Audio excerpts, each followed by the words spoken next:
Hello বন্ধুরা, আজকে আমরা ইংলিশ টু বাংলা ট্রান্সলেশন অনুবাদগুলো শিখবো। দেখো, it is very difficult to be great. মহৎ হওয়া খুব বড় কঠিন। Some qualities are required to become great. মহৎ হওয়ার জন্য কিছু গুণাবলী থাকা প্রয়োজন। Honesty and courage are two of them. সততা এবং সাহস তার মধ্যে দুটি। People of former times possess this qualities. পূর্ববর্তী সময়ের লোকেরা এসব গুণের অধিকারী ছিলেন। Now this quality are very rare. এখন এইসব গুণাবলী খুবই বিরল। We have duties to god, to the state and to the society. স্রষ্টা, রাষ্ট্র ও সমাজের প্রতি আমাদের বিভিন্ন কর্তব্য রয়েছে। গড হ্যাজ ক্রিয়েটেড আজ অ্যান্ড প্লেস আজ অন দিস বিউটিফুল আর্ট। স্রষ্টা আমাদেরকে সৃষ্টি করে এই সুন্দর পৃথিবীতে পাঠিয়েছেন।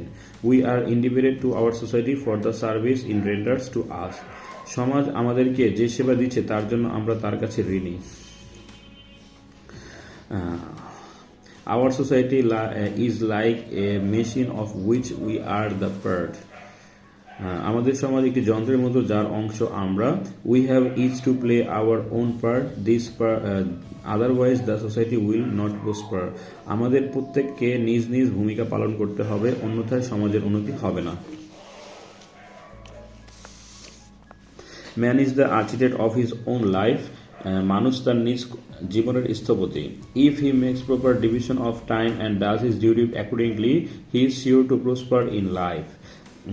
সে যদি তার সময়কে সঠিকভাবে ভাগ করে নিজ কর্তব্য সম্পাদন করে তবে সে জীবনে সফলতা অর্জন করবেই। But if he does otherwise, he is sure to repent when it is too late, and he will have to drag a miserable existence from day to day. কিন্তু সে যদি এর অন্যথা করে তবে তাকে অনুতপ্ত হতে হবে, কিন্তু তখন আর সময় থাকবে না। ফলে যতই দিন যাবে ততই তাকে জীবনের পর্যায়ে চলে যেতে হবে। আজকে এই 3টা অনুবাদে থাক, পরবর্তী টপিক নিয়ে আলোচনা করব।